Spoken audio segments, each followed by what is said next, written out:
when on one hand you have beings like these animals, say a chimpanzee, who has these extraordinarily complex cognitive abilities that make that being quite autonomous, and yet that being today under our legal system is treated as a legal thing with no rights at all. So you have him up here. Then say right over here, you might have a human child who is born without a brain.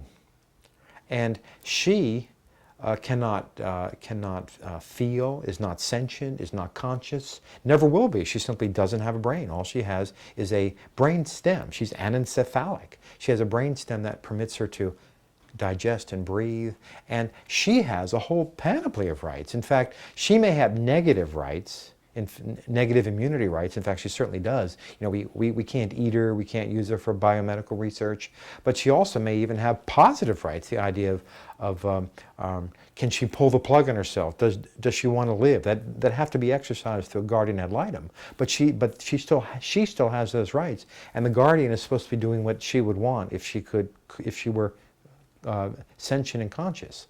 So here you have human beings, right, who basically have no autonomy, no consciousness, no sentience at all, being treated as legal persons with a whole panoply of rights.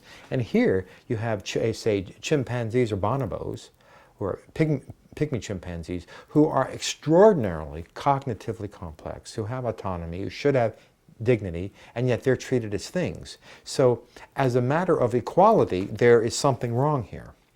Now, when you make that argument in front of a judge, I think a judge can deal with that in really one of three ways. The judge could say, yes, your argument is based on the fact that equality is a fundamental value of our legal system, and that's a mistake. We really don't care about equality.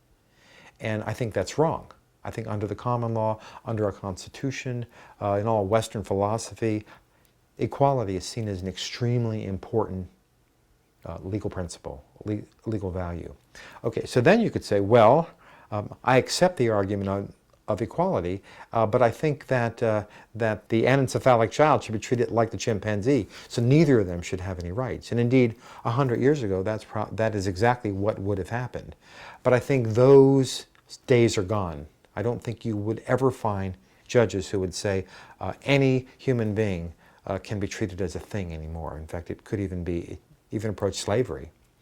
So that leaves you with only one principled way of resolving this, and that is to say, well, the chimpanzee needs to be treated, at least in some fundamental ways, like the anencephalic child. And she has to be given, some of the fundamental rights, at least, that the anencephalic child has, such as bodily liberty or bodily integrity. Or you violate the fundamental principle of equality. And so if as I argue, certain values underline the common law, and some of them are fairness, making principled decisions, then in order to make a fair and just and principled decision, you need to begin treating the chimpanzee, say, if that was the animal, the way you would the anencephalic, non-sentient, non-conscious child.